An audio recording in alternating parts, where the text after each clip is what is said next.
Noong unang panahon, may isang bata na tanyag sa buong nayon, hindi dahil sa kanyang kasipagan, kundi dahil sa kanyang natatanging talento, ang walang katulad na katamaran.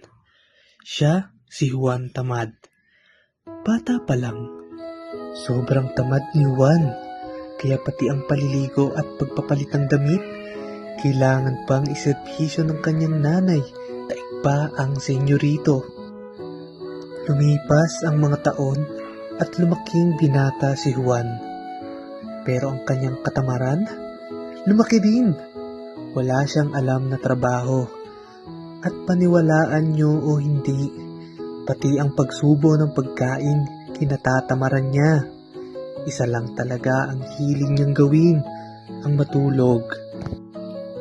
Isang araw, nawalan na ng panggatong ang kanyang ina. Napilitan nitong gisingin si Juan para mangalap ng kahoy sa gubat. Pitpit ang kanyang palakol at mabibigat na hakbang, umalis si Juan na tila pasa ng daigdig. Habang naglalakad, nakakita si Juan ng isang puno ng bayabas na hitik na hitik sa hinog na bunga.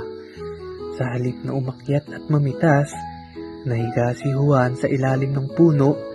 Ibinuka ang kanyang bibig at naghintay na kusa itong mahulog. At para bang sinasadya ng ngatang tadhana, isang hinog na bayabas ang mismong nahulog at pumasok sa kanyang bibig. Tunay nga, pagdating sa katamaran, walang tatalo kay Juan Tamad. Dahil sa swerteng pumasok sa kanyang bibig, umasa si Juan na may susunod pa. Naghintay pa siya ng isa pang bayabas, hanggang sa tuluyan na naman siyang nakatulog sa kahihintay. Habang natutulog ng mahimbing si Juan, isang grupo ng mga mapaglarong unggoy ang dumating. Matagal nilang pinagmasdan at inusisa ang kakaibang nilalang na ito na tulog mantika sa ilalim ng puno. Sa pag-aakalang patay na si Juan dahil sa hindi ito gumagalaw, nagukay ang mga unggoy. Nang matapos sila, pinuhat nila si Juan at inihulog sa loob ng hukay. At dito na nasubok ang suktulang katamaran ni Juan.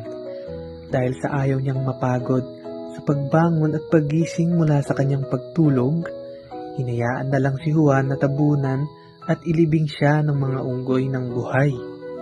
At doon nagtatapos ang kwento ng pinakatamad na tao sa kasaysayan, si Juan Tamad.